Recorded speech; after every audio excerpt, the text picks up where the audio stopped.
আচ্ছা, নিজেকে একটা প্রশ্ন করুন তো, আপনি যদি আজ হঠাৎ করেই মারা যান, কতদিন পরে মানুষ বুঝতে পারবে আপনি আর বেঁচে নেই? ১ দিন, ২ দিন, নাকি আরও কয়েকদিন? ভাবতে কষ্ট হয়, তাই না?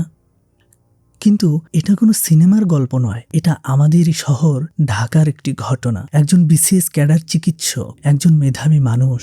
বলছি ডাক্তার ফারাহ ফেরদৌসের কথা।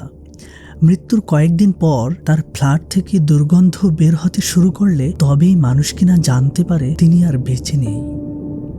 এই একটি ঘটনাই আমাদের সমাজ সম্পর্কে ভয়ঙ্কর একটি প্রশ্ন ছুড়ে দেয়। একই ভবন, একই সিঁড়ি, একই লিফট, কিন্তু কয়েকদিন ধরে একজন মানুষ মৃত পড়ে আছে, কেউ তা জানে না।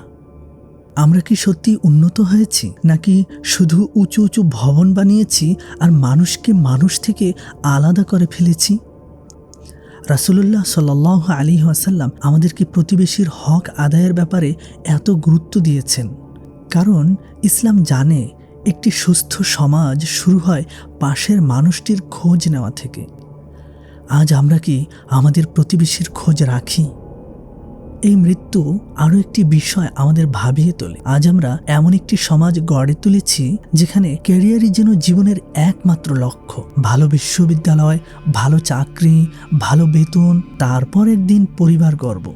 কিন্তু এই একদিন আসতে আসতে অনেকের জীবনে নেমে আসে দীর্ঘ একাকিত্ব। হয়তো এ কারণেই ইসলাম শুধু সফল মানুষ নয়, একটি ভারসাম্যপূর্ণ মানুষ গড়ে তুলতে চায়।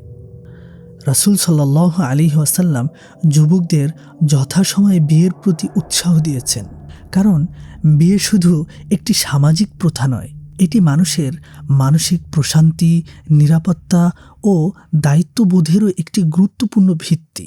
হ্যাঁ, কেরিয়ার অবশ্যই আমাদের প্রয়োজন, কিন্তু এমন কোনো সফলতা যেন না আসে যার বিনিময়ে আমরা পরিবার, সম্পর্ক আর স্বাভাবিক মানবিক জীবনকেও হারিয়ে ফেলি। তবে এই ঘটনার সবচেয়ে বড় শিক্ষা মৃত্যু। মৃত্যু কখনো ডিগ্রি দেখে আসে না, কেরিয়ারও দেখে আসে না, সাফল্য দেখেও না। আমরা হয়তো ভাবি আরও তো সময় আছে, আর একটু প্রতিষ্ঠিত হয়নি, তারপর না হয় আল্লাহর দিকে ফিরব। কিন্তু মৃত্যু কি আমাদের সেই সুযোগ দেয়? মৃত্যু কি আমাদের পরিকল্পনা অনুযায়ী আসে? সে তো আসে আল্লাহর নির্ধারিত সময়ে। ডাক্তার ফারাহ ফেরদৌসের এই মৃত্যু আমাদের সামনে কয়েকটি কঠিন সত্য তুলে ধরেছে। আমাদেরকে শিখিয়েছে, নাম্বার 1, প্রতিবেশীর খোঁজ নেওয়া শুধু সামাজিক দায়িত্ব নয়, এটি ইসলামেরও শিক্ষা। নাম্বার 2, কেরিয়ার অত্যন্ত গুরুত্বপূর্ণ, কিন্তু একই সাথে পরিবার, সম্পর্ক এবং সময় মতো পরিবার গঠনও জীবনের অবিচ্ছেদ্য এক অংশ। নাম্বার 3, এই দুনিয়ার কোনো সফলতাই মৃত্যুকে এক মুহূর্তের জন্য পিছিয়ে দিতে পারে না। নাম্বার 4, মানুষের সবচেয়ে বড় সম্পদ শুধু অর্থ বা পদমর্যাদা নয়, মানুষের সবচেয়ে বড় সম্পদ আরেকজন মানুষের খোঁজ রাখা। আজকের এই ভিডিও শেষ করার আগে আপনার কাছে একটি ছোট্ট অনুরোধ। আজই, হ্যাঁ এখনই আপনার কোনো এক আত্মীয়কে ফোন করুন।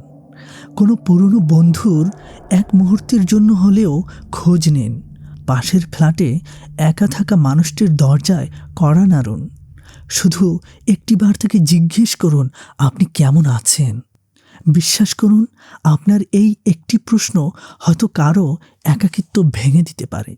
আর আজ থেকেই নিজের পরিবার, আত্মীয় স্বজন ও প্রতিবেশীদের খোঁজ নেওয়াকে অভ্যাস বানিয়ে ফেলুন। কারণ মানুষ শুধু রিজিক দিয়ে বাঁচে না, মানুষ বেঁচে থাকে আরেকজন মানুষের খোঁজ নেওয়ার মধ্য দিয়ে।